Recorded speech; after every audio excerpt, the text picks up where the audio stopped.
આ કેસમાં પીડિત દલિત મહિલાઓએ પોલીસ સામે જે હકીકતો મૂકી છે ને એ સાબિત કરે છે કે અહીં માનવ તસ્કરીનું ધૃણાસ્પદ નેટવર્ક પણ ચાલી રહ્યું હતું. કોર્પોરેટ જેહાદ કરી રહેલો દાનિશ આ હિન્દુ મહિલાને મલેશિયામાં નોકરી અપાવવાનું સપનું બતાવતો હતો.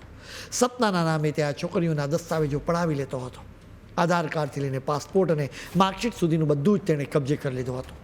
માત્ર એક પીડિત મહિલા જ નહીં, પરંતુ બીજી 12 હિન્દુ છોકરીઓ પણ ફસાઈ હતી, જેમના તમામ ડોક્યુમેન્ટ્સ આજે દાનિશ પાસે છે. દાનિશે આ 12 હિન્દુ છોકરીઓને મલેશિયામાં સેટલ કરાવી આપવાનું વચન આપ્યું હતું. આ ખેલ કેટલો મોટો છે એ તમે જુઓ. ઇમરાન નામનો દાનિશનો સાથી આ છોકરીઓને વિદેશમાં સેટ થયેલી મહિલાઓના વિડીયો બતાવીને ફોસલાવતો. દાનિશ આ છોકરીઓને તેમના પરિવારથી અલગ કરવાનું કામ કહેતો.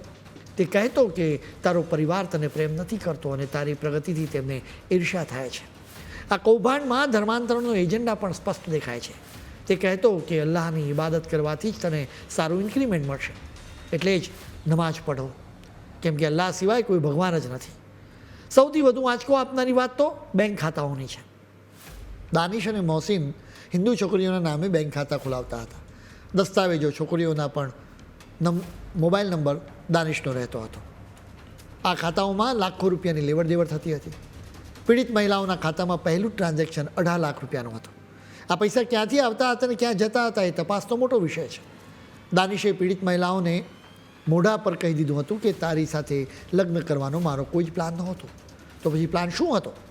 શું આ છોકરીઓને મલેશિયાના નામે કોઈ નરકમાં ધકેલી દેવાની તૈયારી હતી? આ મામલો અત્યંત ગંભીર છે અને આ આખા નેટવર્કના મૂળ સુધી પહોંચવું હવે ખૂબ જરૂરી બની ગયું છે. આ લોકો આપણી દીકરીઓના ભવિષ્ય અને દેશની સુરક્ષા સાથે રમત રમી રહ્યા છે, જે કોઈ કાળે સાંખી શકાય નહીં.